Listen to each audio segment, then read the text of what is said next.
Agora, no trecho está deixando claramente, no versículo 1 já começa, todos quanto entram por uma porta diferente, ao qual não é a minha, que conduz as ovelhas, são ladrões e salteadores, não é o diabo. Depois ele vai falando que eles são mercenários, fazem comércio, dinheiro com as ovelhas. Também não é o diabo. E no final do trecho, cita o diabo, que é o lobo. Vamos chegar nele agora, vamos lá, o versículo 11 agora. Eu sou o bom pastor. O bom pastor dá a sua vida pelas suas ovelhas.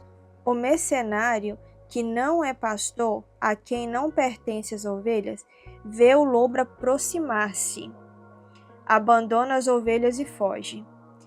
E o lobo as arrebata e dispersa. Espalha as ovelhas. Coloca intriga, contenda, joga uns contra os outros, porque a gente sabe que o diabo faz isso. A gente sabe que o diabo é nosso inimigo também, mas nesse trecho, a figura principal ao qual o Salvador está dizendo para a gente tomar cuidado com eles, não é do diabo. O diabo é o lobo que aparece no final. E assim, até numa lógica, se você parar para pensar, se o diabo fosse o ladrão, como o mundo, o sistema religioso sempre nos disse, né, o diabo é matar, roubar, destruir. Se fosse ele, aí no final do trecho chega agora o Salvador falando. Mas esse mercenário, quem não é pastor, de quem também não são as ovelhas, quando ele vê que vem vindo o lobo, que é o diabo, ele deixa as ovelhas sozinhas, as ovelhas ficam sozinhas sem pastor, porque acreditaram no pastor que não era o verdadeiro, e aí as ovelhas sem pastor são comparações da época, meu irmão. Você entende isso, né? Porque são coisas para as pessoas entenderem. No contexto da época, era cuidar de animais no pasto, de lavouras, de plantações. Então as pessoas entendiam, a gente entende também. Aquelas ovelhas que ficam sozinhas, sem um pastor para cuidar delas, vem qualquer animal à noite e arrebata. É isso aí mesmo, nesse contexto é o lobo. Agora, se o diabo fosse o ladrão, como que o diabo foge dele mesmo? Porque o diabo aparece no final. Ele que é o que fica rodeando as ovelhas para ver se elas estão com o Salvador, se estão longe de Jesus. Jesus não protege a gente? Então se você está longe dele, que proteção você tem? Então se você está acreditando em uma outra figura que não é o Salvador, você já está sem pastor. Ah, mas ele veste terno, ele é um sacerdote, fez curso de teologia. Ele não é pastor. Ele diz que é. Para o sistema religioso ele é. Ok. Mas para Deus, ele já diz claramente que o único pastor é ele. Aqui é outra parte. Tem várias outras escrituras que explicam isso. Mas como é que, se o diabo fosse o ladrão, tem como ele fugir dele mesmo? Então, só pela lógica, você já entende. Por isso que eu falei, esse texto é simples. O problema é que a mentira foi contada há tanto tempo. Aí surge um maluco, né, entre aspas, surge uma pessoa qualquer que na sua cabeça vem fazer um vídeo falando assim, não, te enganaram, a vida inteira nunca foi isso. Se não é eu pegando o trecho todo para ler junto com a minha esposa agora, você acha que você conseguir entender se eu chegasse aqui do nada e falasse que não, te enganaram, na verdade o ladrão é outra pessoa, não é o diabo, você acha que ia acreditar em mim? Então por isso que a escritura está aí, não lê quem não quer, e por isso conhecereis a verdade vos libertará. Se você não conhecer a verdade, como é que você vai ser liberto? Então, essa aqui é a questão. Lê de novo só o 12, só repete o 12. Né? O mercenário, que não é pastor, a quem não pertence as ovelhas, vê o lobo aproximar-se, abandona as ovelhas e foge. E o lobo as arrebata e dispersa. Porque ele é mercenário e não se importa com as ovelhas. Eu sou o bom pastor. Aí, tá vendo? O mercenário não se importa com as ovelhas. É a mesma figura que ele citou. Ladrão, mercenário, falso pastor, faz comércio com as ovelhas. Né? Quem são os que fazem isso hoje? Então, fica para vocês aí. De novo, a quem vocês preferem ouvir? Ao Salvador, a Jesus, ou a qualquer outro? Porque já não importa a figura que eu for falar para você agora. O próprio Salvador está falando. Todos quantos entram por uma porta diferente que ele oferece para as ovelhas, já são ladrões e salteadores, já começa aí. Só existe um caminho, meu irmão. Esquece essa rinha que às vezes tem entre um membro católico falar do evangélico, o evangélico falar do católico, e fica a vida inteira todos quantos quais ensinam um caminho diferente do Salvador, aí cabe a você ver se esses caminhos realmente são os mesmos e levam até Jesus, ou se são questões de sistema religioso. Agora, aí já está citando a figura de pessoas que ele está dizendo. Quem são os que fazem isso hoje? É só usar raciocínio, meu irmão. Isso aí é simples. Já faziam na época do Salvador, continuam fazendo hoje, não existiu nenhuma praga ou bomba atômica, alguma coisa que só afetasse sacerdote no passado, e exterminou isso da terra, não. Eles continuam até hoje, só mudou de nome. Você tem que olhar a figura. Como o Salvador falou, vocês os conhecerão pelos seus frutos. É pelas atitudes e as práticas das pessoas que vocês conhecem elas. Não é da boca para fora só. Porque falar, as pessoas falam o que quer para enganar as pessoas. Inclusive, é exatamente disso que se trata o trecho. São aqueles que enganam as ovelhas fingindo que são Jesus, que são pastores e que levam o mesmo caminho que o dele.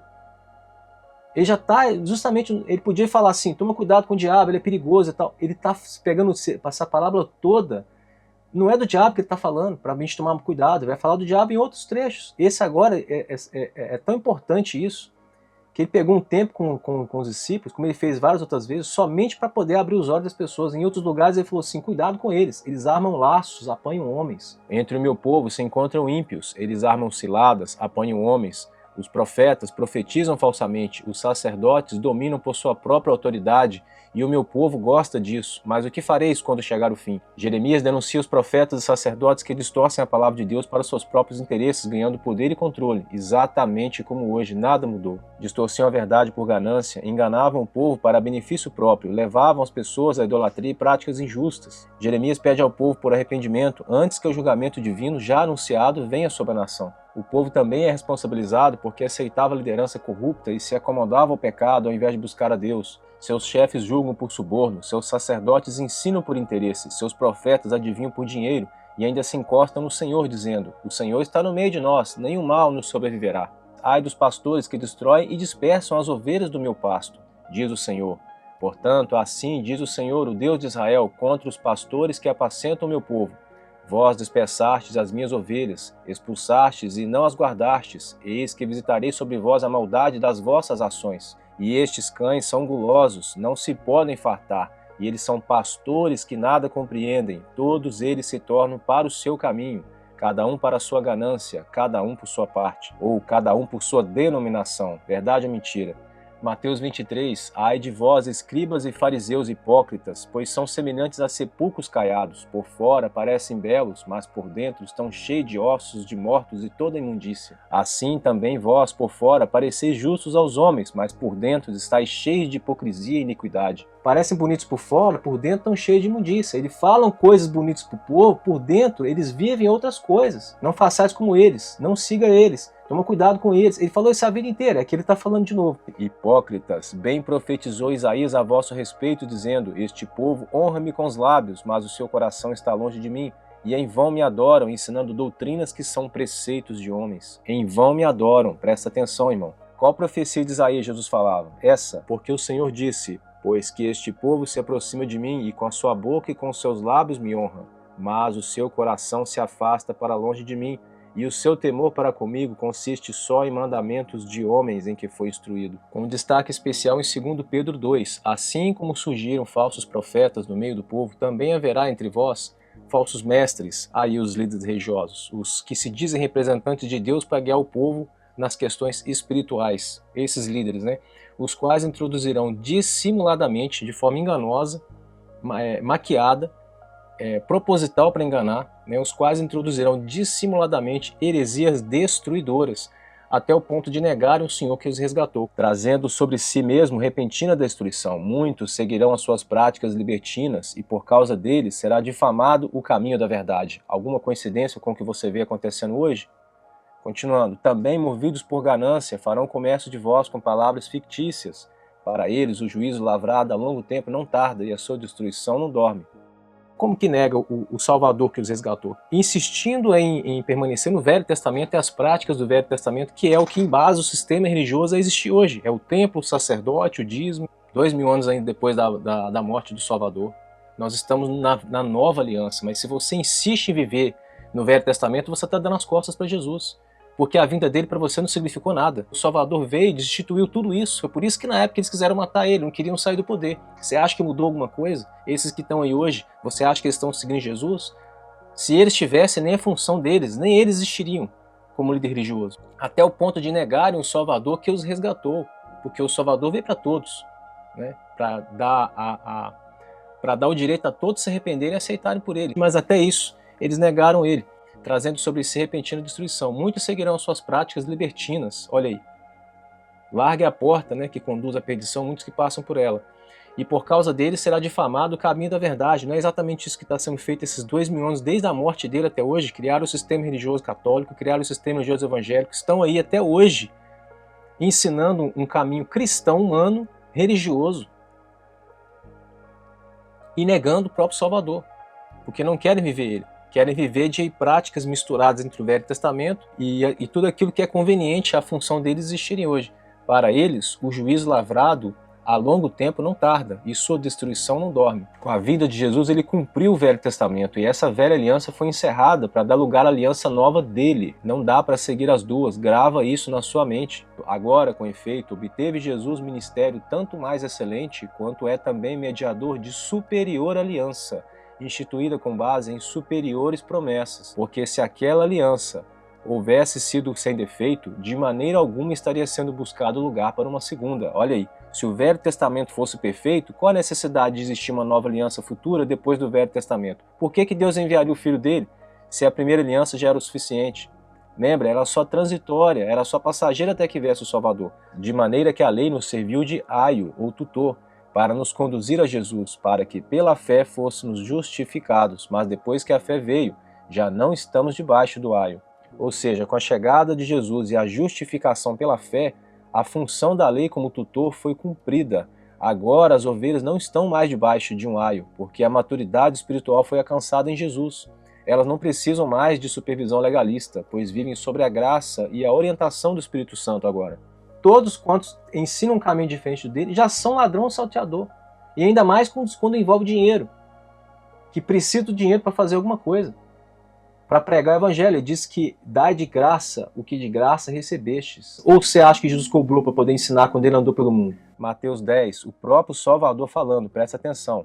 Curai os enfermos, ressuscitai os mortos, purificai os leprosos, expulsai os demônios, de graça recebestes, de graça dai. Jesus estava enviando os 12 discípulos em uma missão para pregar as ovelhas perdidas de Israel, curar as doenças e realizar milagres em seu nome. Ele os instruiu a fazer isso sem cobrar nada, já que receberam o poder e a autoridade de Deus gratuitamente. E aí eu pergunto para você, por que os líderes religiosos hoje são pagos? Você acha que eles estão passando pela porta de Jesus ou criaram outro caminho próprio deles? Comenta aí. Quer mais um exemplo? Paulo entendeu o caminho e trabalhou para se sustentar, mesmo sendo um dos, ou talvez o maior pregador de todos os tempos. Ele disse, nunca cobicei prata, nem ouro, nem vestuário de ninguém. Vós mesmos sabei que estas mãos supriram as minhas necessidades e as dos que estavam comigo. As mãos dele, né? Ele mesmo trabalhou para sustentar.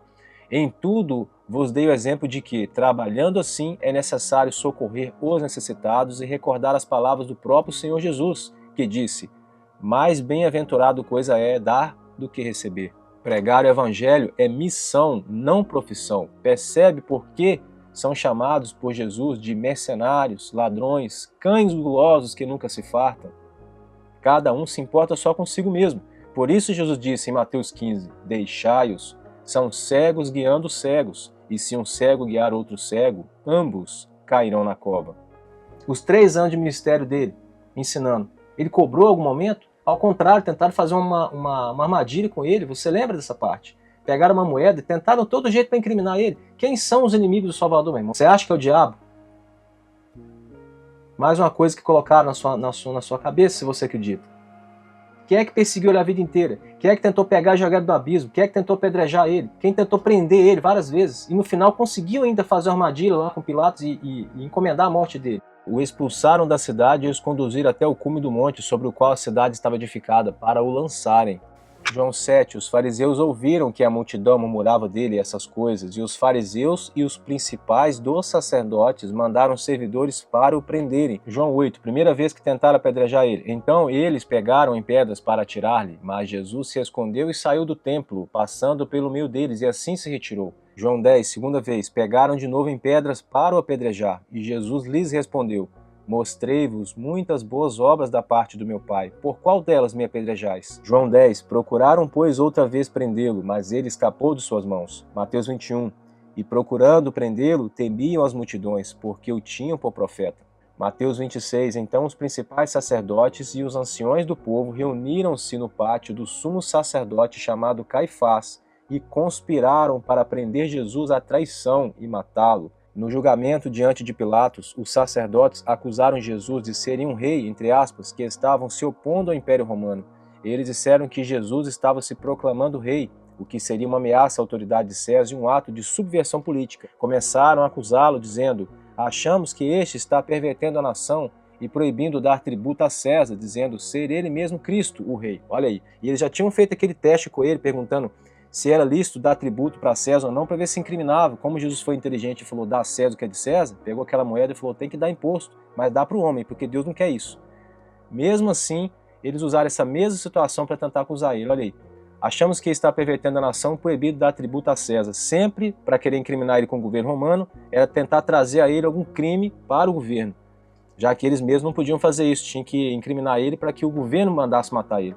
No julgamento religioso perante o Sinédrio, Jesus foi acusado de blasfêmia por afirmar ser o Filho de Deus. No entanto, essa acusação não teria repercussão diante de Pilatos, porque era uma questão religiosa. Por isso, os líderes religiosos combinaram isso com as acusações políticas para convencer Pilatos. Marcos 15. Mas os principais sacerdotes incitaram a multidão a que pedisse a libertação de Barrabás e a morte de Jesus. E Pilatos, respondendo, disse-lhes: que farei então daquele a quem chamais de rei dos judeus? Eles, porém, tornaram a gritar: crucifica-o! Pilatos disse: por quê? Que mal ele fez? Mas eles gritaram ainda mais: crucifica-o! Daí em diante, Pilatos procurava soltá-lo, mas os judeus, aí os líderes religiosos e os sacerdotes, gritaram dizendo: se soltas a este, não és amigo de César. Todo aquele que se faz rei é contra César. Olha a armadilha aí que fizeram contra Pilatos. Ouvindo, pois, Pilatos essas palavras, levou Jesus para fora e assentou-se no tribunal, no lugar chamado Pavimento, em hebraico, Gábata. Era o dia da preparação da Páscoa, por volta da hora sexta, e disse aos judeus: eis o vosso rei. Mas eles gritaram, os sacerdotes, fora, fora, crucifica-o. Pilatos disse: hei de crucificar o vosso rei? E agora a parte principal. Os principais sacerdotes responderam: nós não temos outro rei senão César. Ele então lavou as mãos simbolicamente, indicando que estava se isentando da responsabilidade pela morte de Jesus, e entregou Jesus para ser crucificado. Essa foi a armadilha. Mateus 27. Vendo Pilatos que nada conseguia, e antes pelo contrário, fazia-se um alvoroço, tomou água e se lavou as mãos perante a multidão, dizendo: estou inocente do sangue deste justo. Vejam isso. Então, de novo, 1. Quem eram os inimigos do Salvador? 2. Quem viram Jesus como ameaça ao reinado deles? 3. Quem planejou a morte dele por crucificação, a morte mais cruel da época?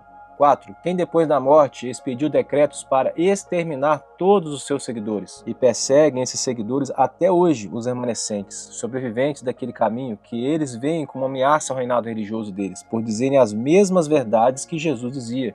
Agora eu te pergunto, quantas vezes você viu citando o diabo aqui? O diabo tentou Jesus 3 vezes em Mateus 4. Ele o mandou embora e nunca mais surgiu como uma ameaça a Jesus. Então, quem são e quem sempre foram os inimigos de Jesus? Trocar ele de lugar com outro criminoso, declarado que era Barrabás. Ficaram correndo atrás de Pilatos ali, de uma coisa e outra. Ele ainda interrogou Jesus ainda. Levaram ele para ser interrogado sem crime nenhum. Diante de Pilatos ele foi interrogado, não é assunto do vídeo de hoje, mas só para comentar isso aqui, que veio na minha mente aqui. Interrogou Jesus ainda. E no final ainda falou: eu não vejo pecado em nesse justo. Olha para você ver.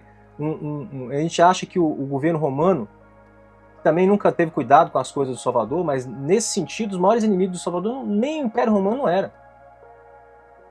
Eles seguiram muito dos seguidores do Salvador, fizeram aquele coliseu, jogaram seguidores ali para serem mortos, mas tudo isso encomendado em parceria com o sistema religioso.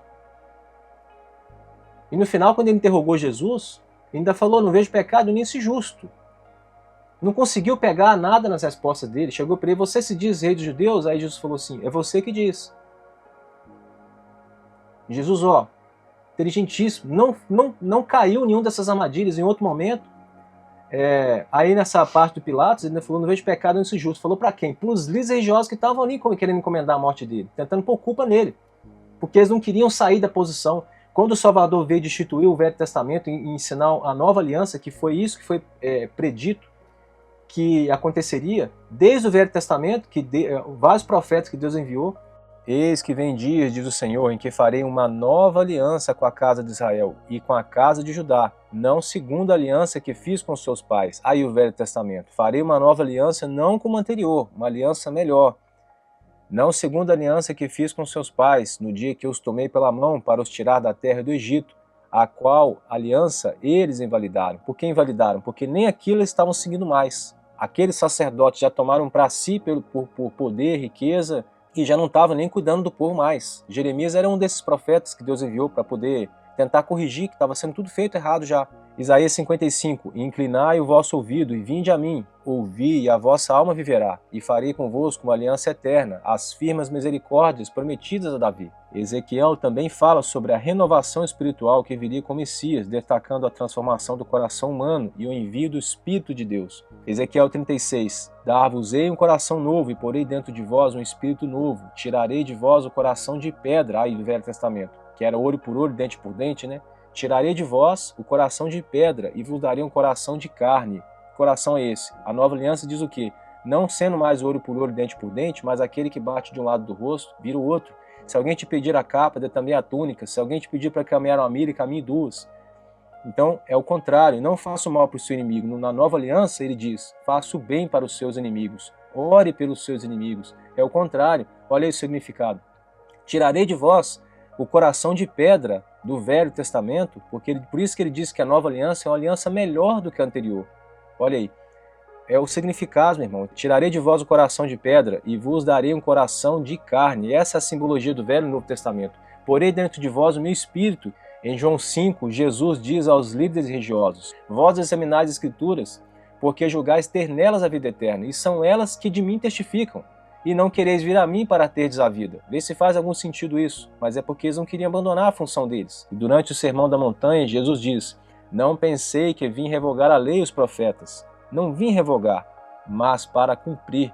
Ou seja, ele é a realização das promessas feitas por Deus aos patriarcas do Velho Testamento, profetas e ao povo de Israel. Todos eles diziam que Deus enviaria um escolhido para estabelecer uma nova aliança. E agora ele vem ao mundo e as pessoas não aceitam ele, os líderes religiosos, né? Mateus 22, Jesus diz que toda a lei e os profetas dependem dos dois maiores mandamentos, amar a Deus e ao próximo. Ele destaca que ao cumprir esses mandamentos, ele está cumprindo a essência das Escrituras. Destes dois mandamentos dependem toda a lei e os profetas, ele disse. Ele é a figura central. E é dele que as Escrituras falavam desde o início dos tempos. Ele não só se identifica com o Messias prometido, mas também como a chave para entender as Escrituras hebraicas. Lucas 4, aí Jesus de novo, e foi à sinagoga conforme o seu costume, no dia do sábado, e levantou-se para ler.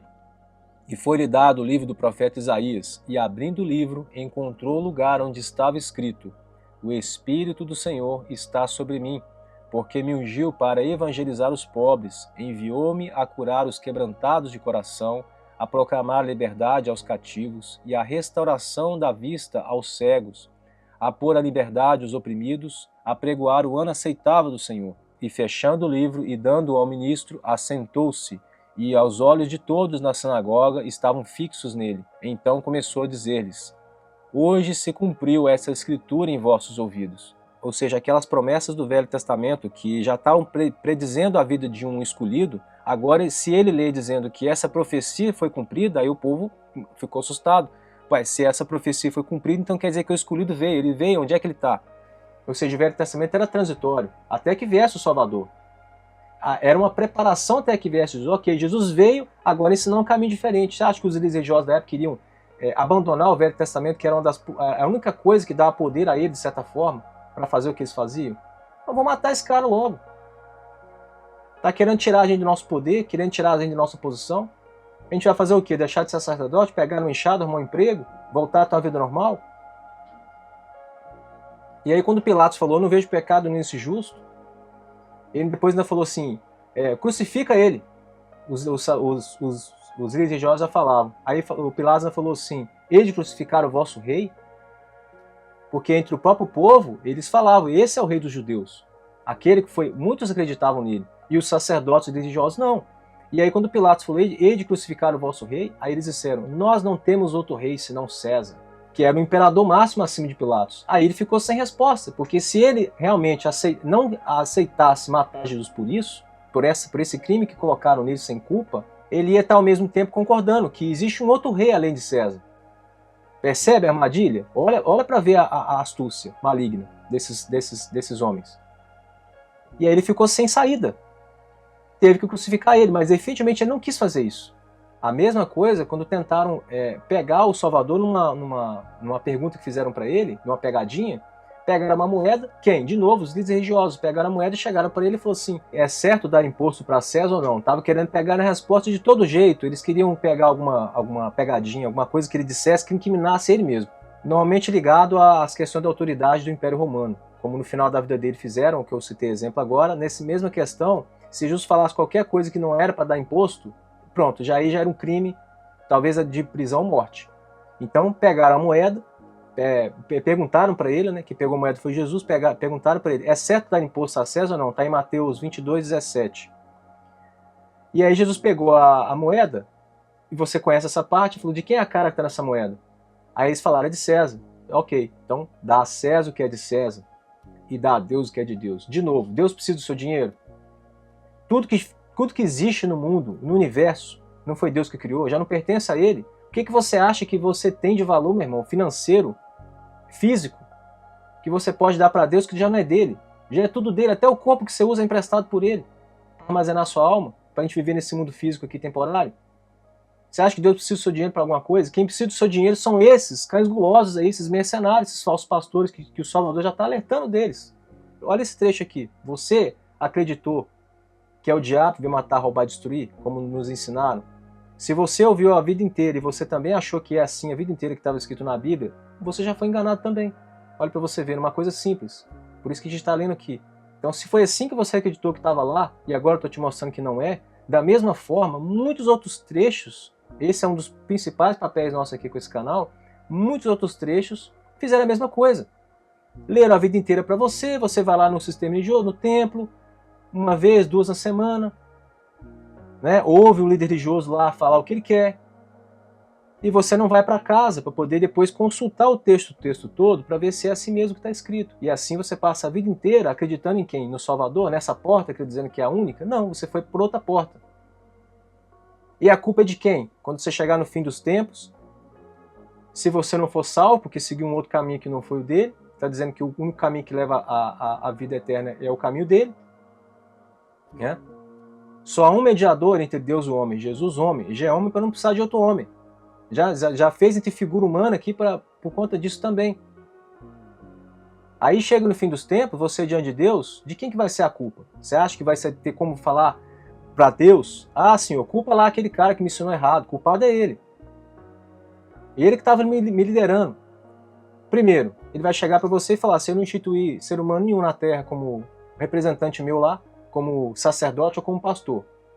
Ao contrário, o que mais tem na Escritura, inclusive nesse trecho que a gente está vendo agora, é ele falando, eu sou o único pastor, somente eu dou minha vida pelas ovelhas. Todos quantos quais se dizem pastor ou tentam levar as ovelhas para um outro caminho, o destino vai ser outro.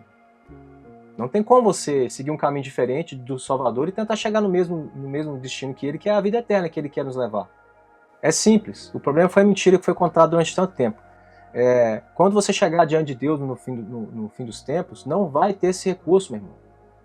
Tanto que também está escrito, um cego pastoreando o outro. Você acha que isso é um ditado popular? Eu passei minha vida inteira, até meus 20 anos, achando que isso era um ditado popular. Nem sabia que isso estava na Escritura e que isso era um versículo. É um versículo.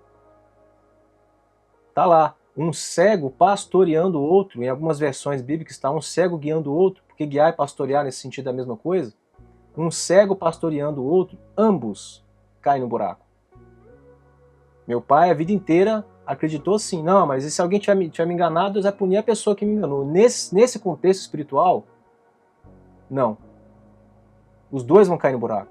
Não vai adiantar você chegar no fim dos tempos e falar assim, ah, Senhor, mas com aquele pastor lá que eu segui a vida inteira, aquele padre lá que eu segui, eu não gosto de falar esses nomes, irmão, porque na verdade o termo certo é líder religioso. Essas terminologias quem deu foi as próprias instituições deles mesmo. Mas o líder religioso, aquele que lidera as pessoas como representante, como um sacerdote era no passado, no Velho Testamento, não quiseram abandonar essa figura e estão querendo insistir em adotar isso para si até hoje. Você chega em alguns lugares, pergunta para algumas pessoas, eles chamam até isso de profissão. Qual a sua profissão? Ah, eu sou pastor. Só aí você já percebe que a mentalidade deles é completamente diferente, porque isso deveria ser, se a questão da pessoa querer pregar a verdade para as pessoas, se considere então um missionário, um mensageiro da palavra. Se você traz para si isso como um cargo, como uma profissão, ó, por que eles fazem isso? Qual deles ensina sem receber dinheiro, salário? Tem lugares aí que eles têm até casa pastoral, ganha carro da instituição, não paga imposto nem nada, recebe tudo, além de salário, benefício. Muitos têm até plano de saúde, né? Porque eles falam que a oração cura tudo, mas eles têm plano de saúde. Né? Porque Deus também deu sabedoria ao ser humano para poder curar de doenças. E é certo isso mesmo. Mas o que eles pregam é diferente. Ele diz que a oração resolve tudo. Mas aí você já começa a ver as discrepâncias. Agora, eles que fazem de mercado com as pessoas por dinheiro, porque se tirar... Meu irmão, se você tirar o dinheiro e o templo, implode o sistema religioso. Acabou. Então você vê que o templo é o aprisco deles, é onde eles controlam as ovelhas. Jesus oferece liberdade e pastagem, ao contrário, é Jesus que conduz para fora. Deus nunca falou com ninguém dentro de um templo. O templocentrismo é uma prática pagã que foi adotada pelo sistema religioso. Atos 7. O Altíssimo não habita em casas feitas por mãos humanas, como diz o profeta. O céu é o meu trono e a terra é o estrado dos meus pés. Que espécie de casa vocês me edificarão? Esse quando diz aqui, como diz o profeta, ou seja, são palavras de Deus, tá? Deus disse essas palavras a um profeta no Velho Testamento e essas palavras estão sendo repetidas agora, são palavras de Deus. Então quando diz aí, o Altíssimo não habita em templos feitos por mãos humanas, isso aí Estevão estava dizendo. Estevão foi apedrejado exatamente por dizer essas palavras que foram duras aí para os líderes religiosos, mas era a verdade, palavras enviadas por Deus. Então Deus deu essas palavras para ele, para dizer através da boca dele, mas era Deus que estava falando. O que era isso que Deus estava falando? Era essa frase aqui, ó: o céu é meu trono e a terra é o estrado, a parte de baixo da planta dos meus pés. Que espécie de casa vocês me edificarão? Ou qual seria meu local de descanso? Diz o Senhor, é assim que está lá. Então, que tipo de casa você acha física que você pode fazer para poder dizer que aquilo lá é a casa de Deus? Se ele já está em todo lugar. Se o céu é o trono dele, o universo inteiro que ele criou é o trono dele. E a terra é um minúsculo grão, que ele está citando um exemplo aí, como se fosse a planta dos pés dele. Que tipo de casa na própria terra vocês me edificarão? Ou seria meu local de descanso?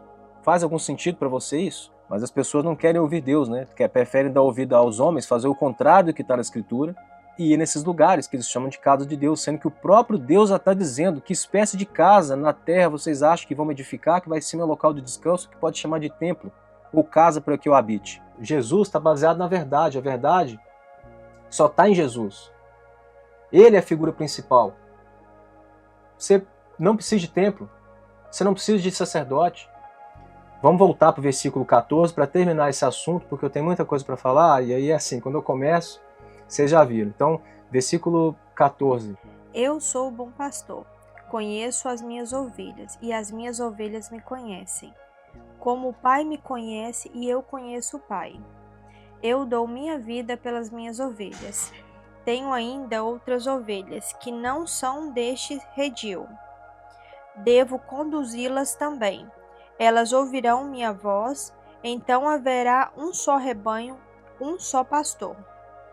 Por isso o Pai me ama, porque dou minha vida para retomá-la. Ninguém a tira de mim, mas eu a dou livremente. Tenho poder de entregá-la e poder de retomá-la. Esse é o mandamento que recebi do meu Pai. Isso, porque ele se sacrificou por nós, morreu e ressuscitou no terceiro dia. Não é? Então, ele mesmo ninguém tirou dele. Não foi o Império Romano que matou Jesus, nesse sentido aí, né? Não foi o sistema religioso que matou Jesus, os sacerdotes, né? Humanamente falando, eles encomendaram a morte dele. Desde quando Judas trocou ele por aquelas 30 moedas de prata, ele foi levado para o sistema religioso, o sistema religioso levou ele para o governo romano para tentar incriminar ele. Não conseguiram. Depois criaram aquela situação lá, nós não temos outro rei senão César, para que Pilatos não tivesse alternativa, estava diante do povo todo ali, não tinha o que falar. Então, mas no contexto espiritual, ninguém matou Jesus, ele se entregou. É isso que ele está falando aí. Ele tem o poder ele tem o poder nesse sentido aí de dar a vida, mas também de voltar a tomar ela, porque ele ressuscitou no terceiro dia. Ele tem poder sobre a vida e sobre a morte. Tanto quanto não me lembro onde agora, mas está escrito assim, não tem mais aquele que pode matar apenas o corpo, mas aquele que pode matar o corpo e também lançar a alma no inferno.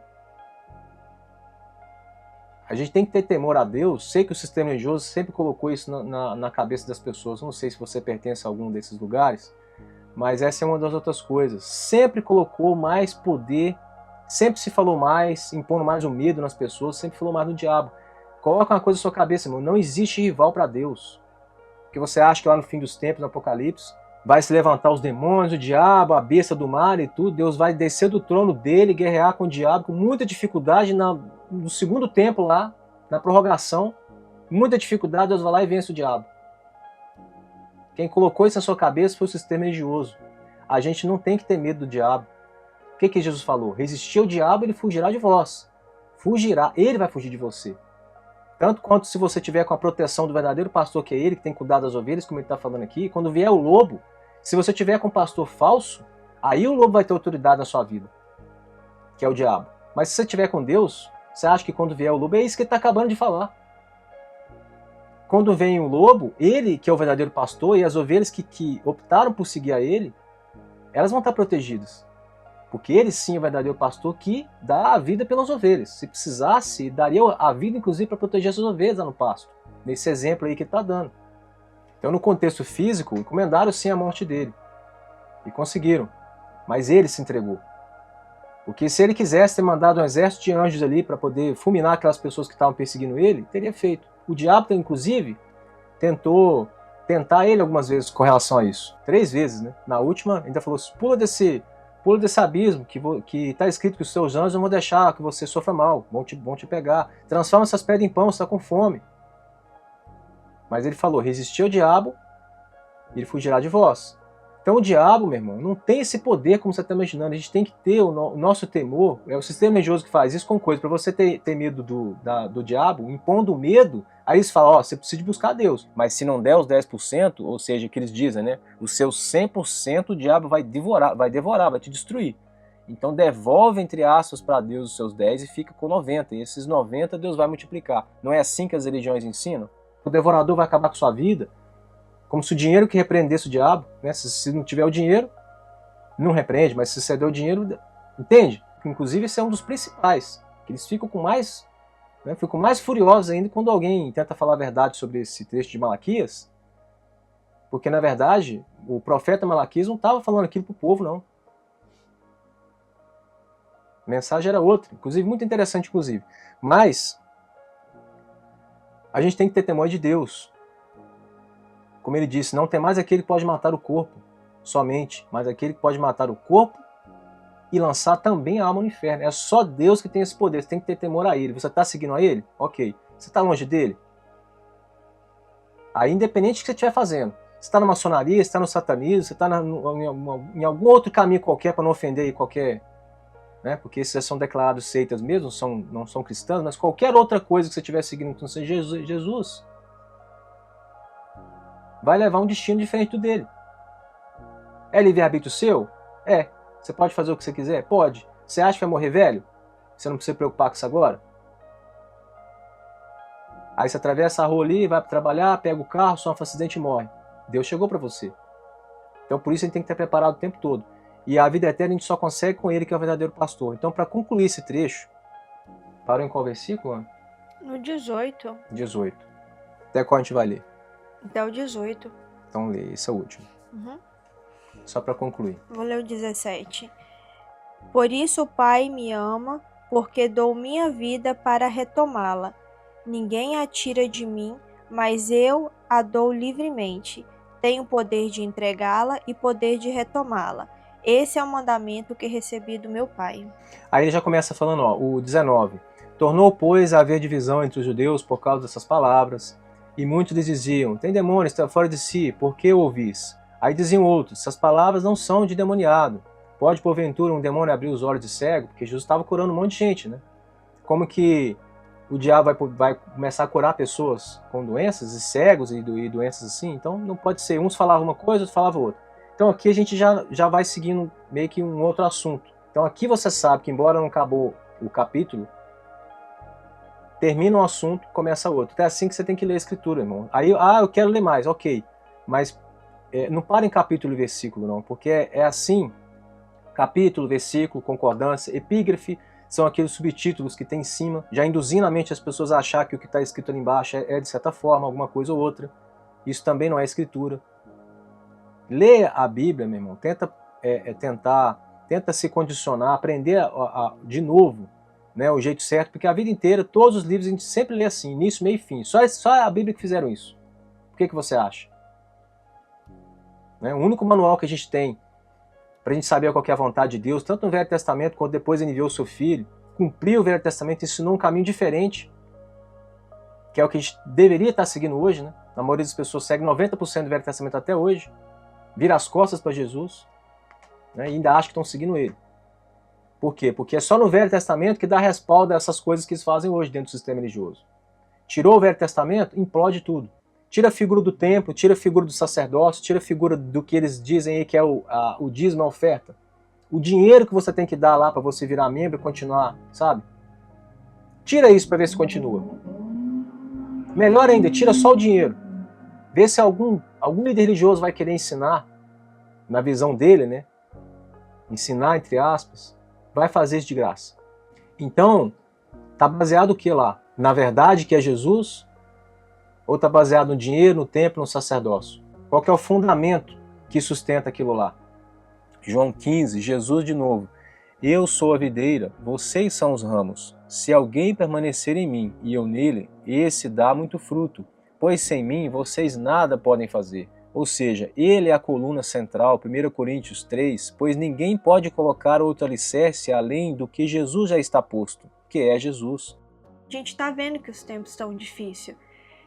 E a única coisa que Deus quer da gente é buscar Ele mais e mais, todos os dias.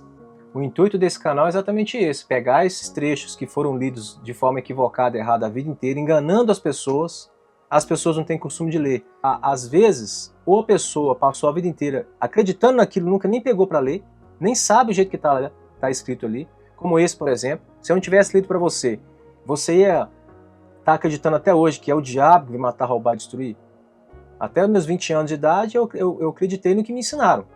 E eu acreditava que quem estava me ensinando era enviado de Deus. Então, muitas das vezes eu não questionava a autoridade daquela pessoa, achava que não, essa pessoa é estudada, ela sabe o que está falando, ela está ali já há muitos anos, alguém instituiu, deu um cargo para ela ali, não sei como é que colocaram na liderança, né? Muitas das vezes só fazem uma oração, colocam a mão em cima da cabeça do outro, a partir de agora você é religioso, coisa mais absurda do mundo. Mas a vida inteira eu acreditei. Se você é um desses também, que acreditou, então isso já é um exemplo que, se você acreditou que era assim também, que estava escrito na Bíblia, o diabo vai matar, roubar e destruir, esse é mais um exemplo. E aí eu chegava em casa e muitas das vezes eu não lia, acreditava na autoridade desse líder. Entende? Então agora, se chega uma pessoa do nada, você passou lá 10 anos dentro do sistema religioso, todas as vezes você escutou esse texto dessa forma. Aí chega uma pessoa, do nada, fala para você, não, te ensinaram errado a vida inteira. O que na verdade está escrito é o ladrão vai matar, roubar e destruir. O ladrão não é o diabo.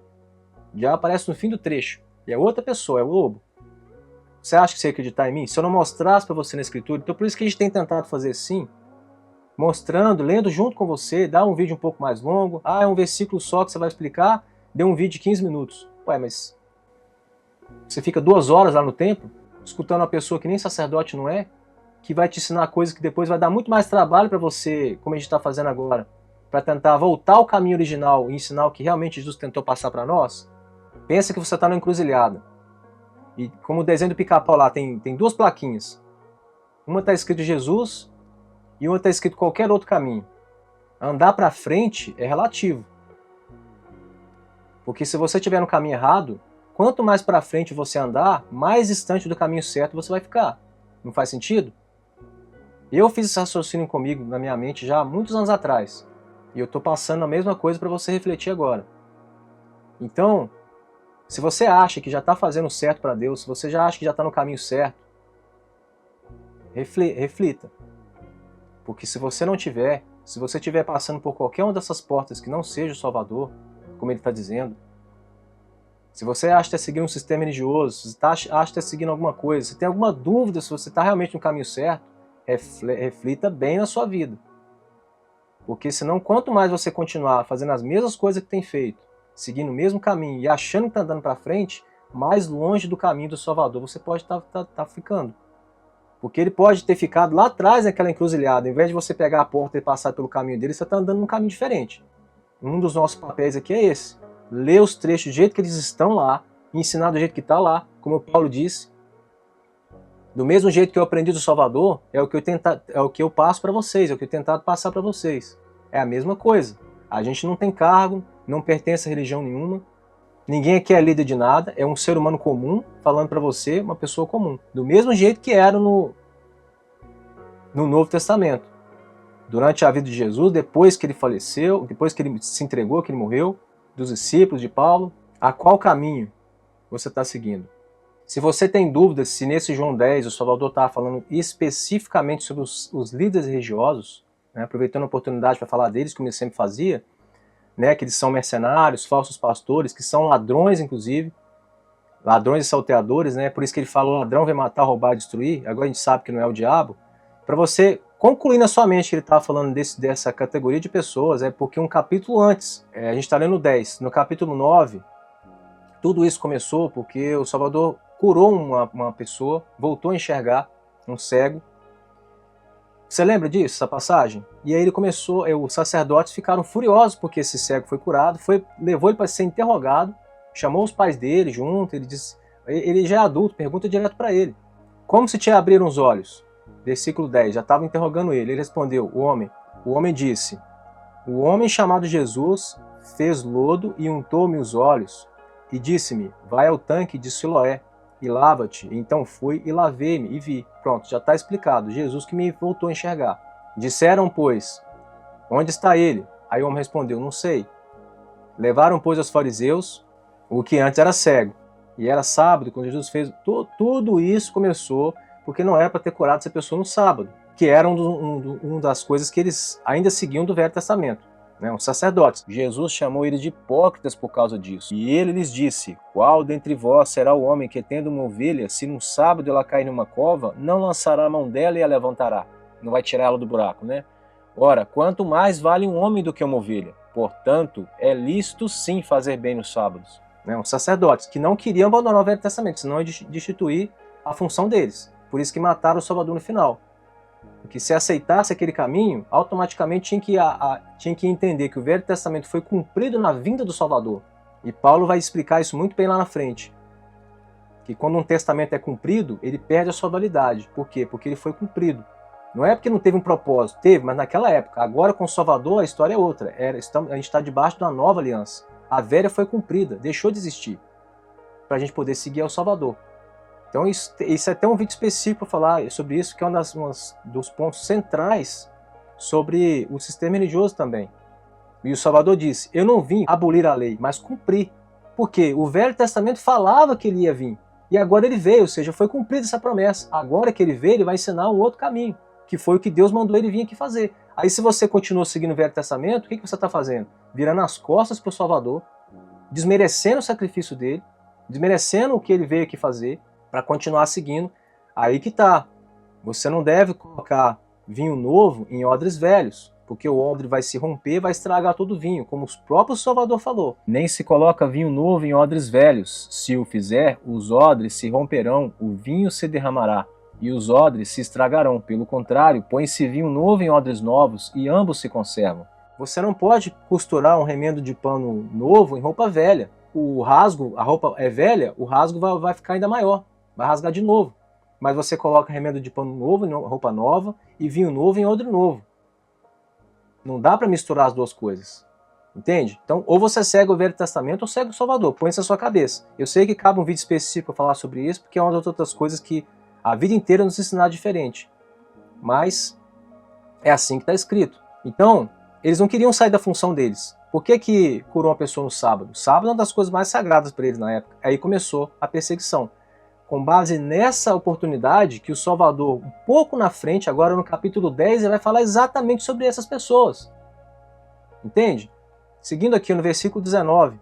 Perguntaram-lhe dizendo, no capítulo 9, né, antes dele falar do ladrão vai matar, roubar e destruir, porque a gente está tentando entender o contexto. Lembra que eu estou buscando vocês de novo a forma certa de ler a Bíblia, né, que não é basear só em capítulo e versículo, que é assim que já nos enganaram. A gente está tentando voltar a ler do jeito original.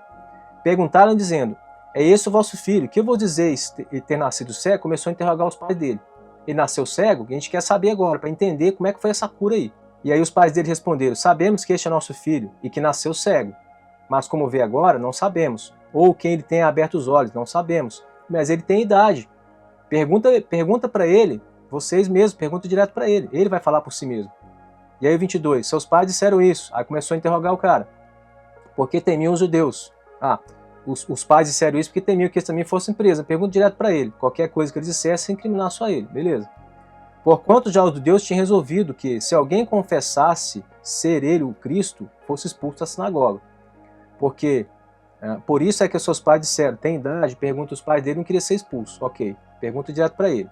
É assim, esses caras eram tão perigosos, andavam junto com o governo romano, tinha sociedade com soldados e tudo, mandar prender, eles que faziam tudo. Era uma troca, né? Depois tem que falar sobre isso. Era uma troca, uma parceria que já havia entre os líderes religiosos e o governo romano. Tanto que aquele templo que fez lá, nem de Salomão já não era, que eles andavam pelo pátio lá, era o templo de Herodes, feito em acordo político com os sacerdotes ali. Do mesmo jeito que é hoje, o governo dá isenção de imposto e tudo para o sistema religioso. Até o carro, se você cria uma instituição religiosa no cartório aí, até o carro que você compra, você registra ele como de uso da instituição, você não paga nem IPVA. Então você é isento de tudo. Versículo 26, interrogando ele de novo, perguntaram, que te fez ele? Como é que ele te abriu os olhos? Como é que ele te voltou a enxergar? E o homem respondeu, já vos disse e não ouvistes, para que eu queres que eu diga de novo? Quereis porventura, vós, também fazer seus discípulos? Falou com os sacerdotes, né? Então, o injuriaram, ficaram bravos com ele e disseram, discípulo dele sejas tu, nós, porém, somos discípulos de Moisés. Olha aí o Velho Testamento. A mesma figura hoje. O sistema religioso hoje está baseado no Velho Testamento, no templo, no sacerdote e nos dízimos. Que nunca foi dinheiro, na época era comida, né? 10ª parte da colheita. Mas isso aí já é outro tema. Eles já deixaram claro, nós somos seguidores de Moisés, quer seguir Jesus, segue você. Mesma coisa hoje, não tem como seguir a dois senhores, né? Não tem como seguir a dois caminhos. Moisés não era um homem guiado por Deus? Claro que era, mas para o Velho Testamento feito para aquele povo, para aquela época. Nós hoje não estamos debaixo disso. De novo, nós bem sabemos que Deus falou a Moisés, mas este não sabemos de onde é. Estava falando de Jesus. O homem respondeu e disse, nisto, porém, está a maravilha, que vós não sabeis de onde ele é, e contudo, mesmo assim, me abriu os olhos. Aí que está o milagre. Vocês nem conhecem ele, mesmo assim, um homem desconhecido foi lá e me fez enxergar. Olha a maravilha. O cego falando. Ora, nós sabemos que Deus não ouve a pecadores, mas se alguém é temente a Deus e fez a sua vontade, a esse ouve. Desde o princípio do mundo, nunca se ouviu que alguém abrisse os olhos a um cego de nascença. Se este não fosse de Deus, nada poderia fazer. Não está correto? Respondendo, tanto é que tem uma outra parte tentaram dizer que era por espírito de demônios que Deus fazia o que ele fazia. E é a mesma coisa. Como é que uma pessoa que não é enviada de Deus consegue fazer os sinais e maravilhas e milagres que ele fazia? Se não viesse diretamente de Deus. Você acha que o diabo ia fazer isso? Então, aqui o cego está falando a mesma coisa. Lógica. Responderam-lhe e disseram-lhe. Aí o sacerdote de novo. Tu és nascido todo em pecado e nos ensina a nós? E expulsaram-no de lá. É o que eles fazem hoje. Né? Também é a mesma coisa. Não dão crédito à pessoa e ainda faz chacota com ela. 35. Jesus ouviu que eu tinha expulsado e encontrando-o disse-lhe, crês tu no Filho de Deus? E ele respondeu, quem é ele, Senhor, para que nele creia? E Jesus disse, tu já tens visto, e é aquele que fala contigo. E aí o 39, para concluir o versículo 9. Agora você vai entender porque que depois, logo em seguida, Jesus começa a falar dos ladrões e salteadores. Olha aqui o versículo 39. E disse-lhe Jesus, eu vim a este mundo para juízo, a fim de que os que não veem, vejam, e os que veem sejam cegos. E aqueles dos fariseus que estavam com ele, ouvindo isso, disseram-lhe, também nós somos cegos? E Jesus estava falando ali para o povo, os sacerdotes estavam perto, estava todo mundo ouvindo. Então, é por isso que logo em seguida ele começa a falar deles. Só que na hora eles entenderam que estava falando deles, entenderam depois, ficaram mais bravos ainda. Então aqui já estava falando, ó, o sacerdote chegando para ele e falou, também nós somos cegos? Aí Jesus falou, se fosseis cegos, não terias pecados. Mas como agora dizeis, vemos, por isso o vosso pecado permanece. Como eles falam, que quando eles falaram pro cego lá, você é nascido todo em pecado e quer ensinar para nós? Eles com aquela soberba, né?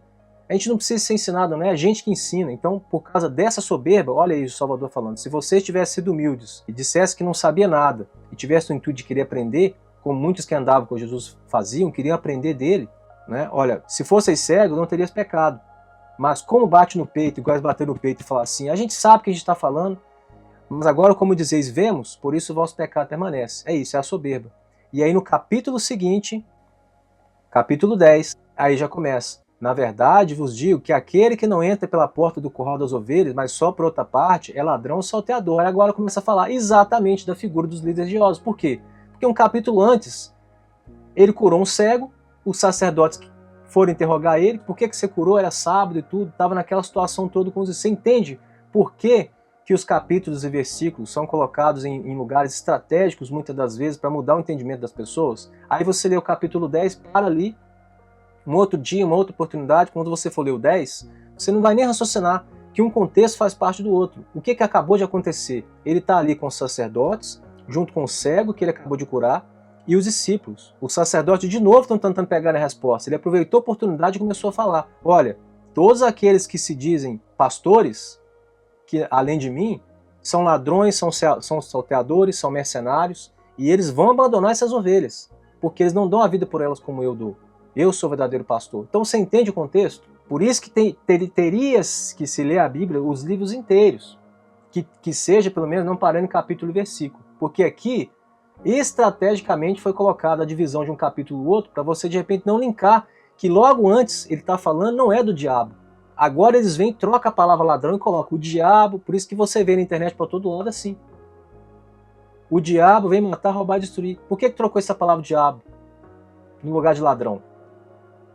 E por que dividiu o capítulo 9 por 10? Justamente para você não trazer ao seu entendimento que o Salvador está dizendo que exatamente os ladrões são os líderes religiosos.